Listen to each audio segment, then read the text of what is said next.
The story of America's knife empire, the Buck Factory. For more than a century, one name has stood above almost every other in the American knife industry: Buck. For millions of hunters, soldiers, ranchers, outdoorsmen, and collectors, a buck knife wasn't just a tool. It was a symbol of American craftsmanship, a symbol of durability. And for many families, a symbol passed from one generation to the next. But behind the polished brass handles and legendary blades lies a story few people know. A story filled with financial struggles, business risks, factory relocations, family pressure, and several moments when the entire company came dangerously close to disappearing forever. This is not just the story of a knife company. This is the dark story of America's knife empire, the story of the Buck Factory, and how one small family workshop became one of the most recognizable knife manufacturers in the world, yet nearly lost everything along the way. The story begins in 1902. America was changing rapidly. Factories were rising. Railroads stretched across the nation. Industrial giants were building fortunes. And in Kansas, a young blacksmith apprentice named Hoyt Buck was obsessed with one problem. Most steel blades simply didn't hold an edge long enough. Tools became dull. Knives wore out quickly, and workers constantly needed replacements. At only 13 years old, Hoyt began experimenting with heat-treating steel. After countless trials and failures, he developed a method that allowed blades to stay sharp significantly longer than many competitors. That discovery would change his life. At first, knife making wasn't a business. It was simply something he did. He handcrafted blades using old worn-out files and scrap steel. Every knife required hours of labor. Every blade was made by hand. There was no factory, no employees, no empire, just one man and his forge. Yet even then, the foundation of Buck knives was being built.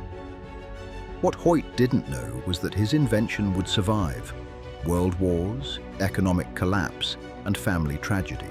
But first, America itself would face one of its darkest periods. For decades, Hoyt remained largely unknown. Then World War II arrived. Suddenly, America needed weapons, equipment, supplies, and knives, lots of knives. The US military discovered it didn't have enough field knives for soldiers. Hoyt saw the problem. Instead of complaining, he acted. According to company history, he set up a blacksmith operation in the basement of his church and began producing knives for servicemen. Think about that for a moment. One of America's most famous knife companies began in a church basement. Not a giant factory, not a corporate headquarters, a basement. The work was exhausting. The hours were long, materials were limited. Yet Hoyt kept producing knives. Word spread. Soldiers appreciated the durability. Hunters admired the edge retention. Customers began returning. The demand kept growing. For the first time, knife making looked less like a hobby and more like a business. But just as success seemed possible, another challenge appeared. Hoyt was getting older, and building a company from scratch required more than craftsmanship. It required leadership. Fortunately, someone else in the family was ready. In 1945, Hoyt moved to California to join his son, Al Buck. Together, they established H.H. Buck and Son in San Diego. The timing seemed perfect. America was booming after the war. New businesses were appearing everywhere. Consumers had money to spend. Yet Buck knives struggled. The products were excellent. The finances were not. Like many family businesses, Buck faced a problem that destroys countless companies. Making a great product does not guarantee a successful business. Hoyt was a craftsman. Al became the businessman. He worked tirelessly trying to expand production and create a dealer network. But progress was slow. Some months were better than others. Some years were frightening. Cash flow remained uncertain. Employees had to be paid, materials had to be purchased, and competitors were everywhere. For years, Buck existed on the edge. One bad season, one bad decision, one economic downturn, and the company could disappear. Then tragedy struck.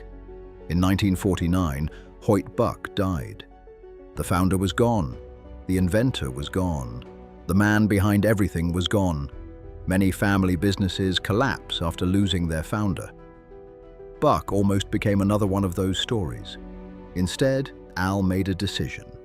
He would keep going, no matter what it took. By the early 1960s, Buck still wasn't the giant people recognize today. The company needed something revolutionary, something different, something competitors didn't have. That opportunity arrived in 1963, when Buck began developing a new folding hunting knife. At the time, many outdoorsmen preferred fixed-blade knives. Folding knives often seemed weak, unreliable, fragile. Buck believed that could change.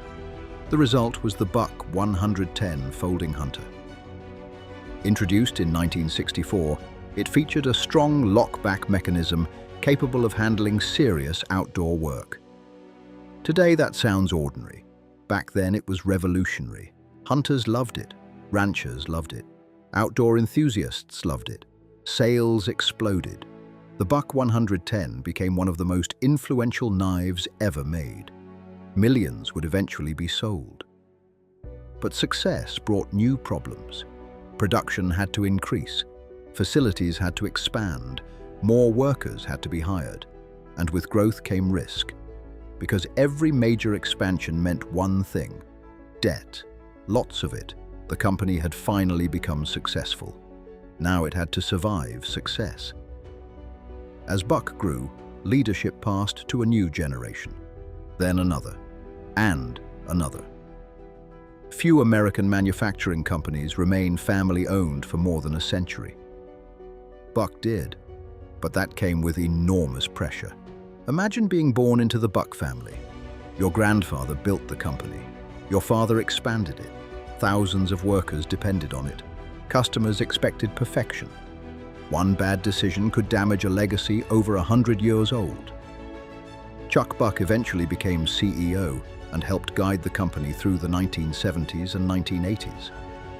The company expanded its product lines. Military contracts emerged.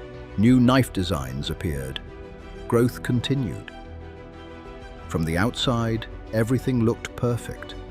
Inside, however, competition was becoming brutal. Foreign manufacturers were producing cheaper knives. Big retailers demanded lower prices. Margins were shrinking.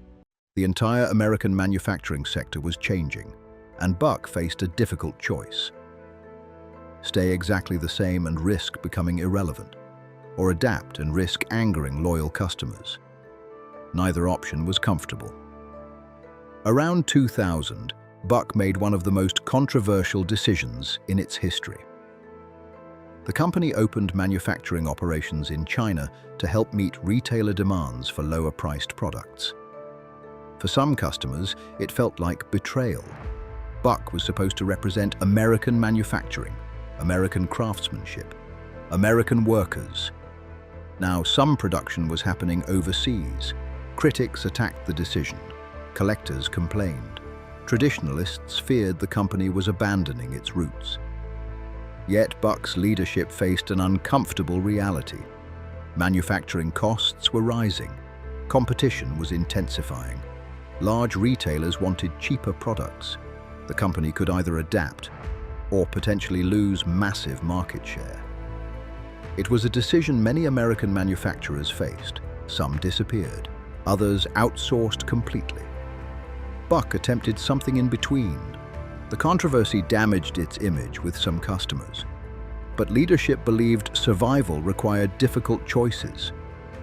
And an even bigger decision was coming. One that would shock California. For decades, Buck Knives was deeply connected to Southern California. Then in 2005, the company packed up and left. The destination?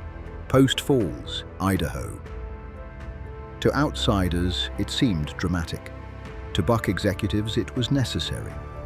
The company argued that operating costs, business conditions, and expansion opportunities made Idaho a better long-term home. The move wasn't simple. Factories don't relocate overnight. Equipment had to be transported. Workers faced difficult decisions. Some employees stayed behind, others relocated. Years of institutional knowledge risked being lost. The stakes were enormous. If the transition failed, the company could suffer financially for years. Yet leadership pushed forward. The relocation ultimately allowed Buck to modernize manufacturing and reduce costs. But the move also symbolized something larger. The decline of traditional American manufacturing centers, another historic company leaving California, another chapter closing, and another reminder that even iconic brands must evolve to survive. By the early 2000s, Buck knives faced a threat unlike anything Hoyt Buck could have imagined. It wasn't a recession, it wasn't foreign competition, and it wasn't a failed product. It was something far more difficult to fight. Counterfeits. Across online marketplaces, flea markets, gun shows, and overseas suppliers, imitation Buck knives began appearing in growing numbers. At first glance, many looked convincing. They carried familiar shapes, familiar logos, familiar packaging.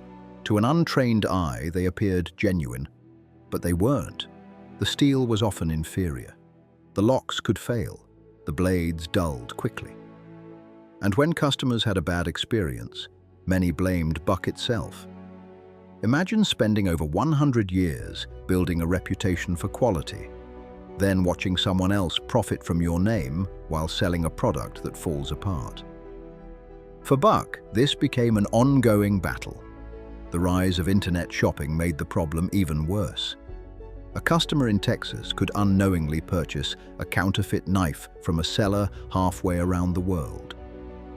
By the time the fake product arrived, the damage had already been done.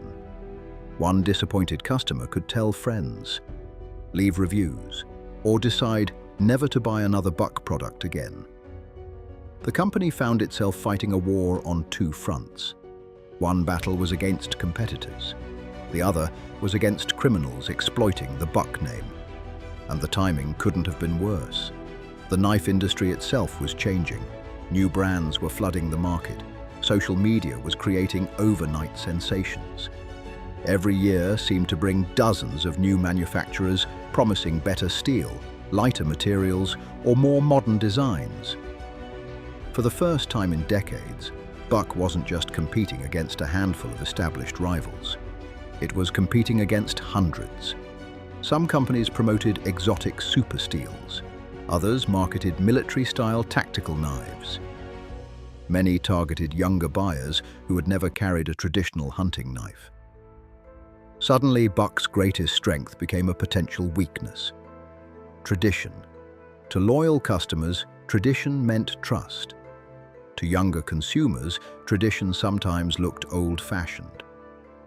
The company faced a difficult question.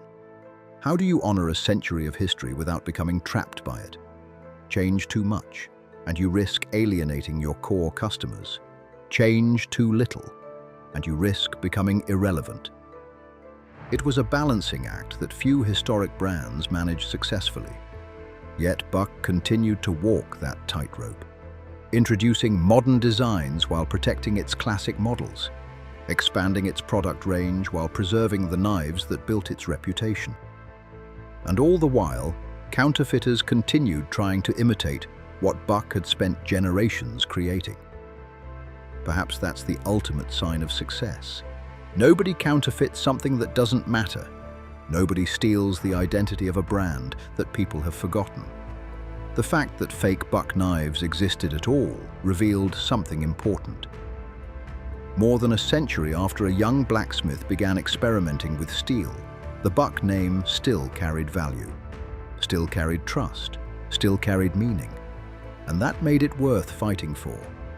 But the battle wasn't just about protecting a company, it was about protecting a a legacy forged in a small workshop, built through wars and economic crises, passed from one generation to the next, and now facing one of the strangest threats in its history. Not a knife aimed at the company from the outside, but thousands of imitation knives pretending to be Buck itself. Perhaps the most remarkable part of Buck's story is not growth, it's survival. Look around American manufacturing. Thousands of companies disappeared. Some went bankrupt, some were acquired, some simply faded away. Buck endured. Economic recessions, changing consumer tastes, foreign competition, corporate pressure, leadership transitions. Through all of it, the company survived. Why? Because the Buck name became more than a brand. It became a reputation. Customers trusted the product. Grandfathers handed them to fathers, fathers handed them to sons, and increasingly, daughters as well. The Buck 110 became so influential that many people began referring to lockback folding knives simply as Buck knives, even when made by competitors. Few companies achieve that level of cultural impact. Fewer still survive long enough to enjoy it. Today, visitors who walk through the Buck factory see precision machinery, modern manufacturing, display cases filled with legendary knives, a company that appears stable and successful. But behind every blade lies a far darker and more fascinating story. The Buck Empire wasn't built in a day. It wasn't built without sacrifice, and it certainly wasn't built without risk. For over a century, one family managed to hold on to a business that countless others would have lost. That may be the most impressive achievement of all, because the true legacy of Buck knives isn't steel. It's survival against the odds, against the competition. If you enjoyed this video, don't forget to like, subscribe, and turn on notifications. And let me know in the comments which American factory, family empire, or historic estate you'd like to see next. Until next time, thanks for watching.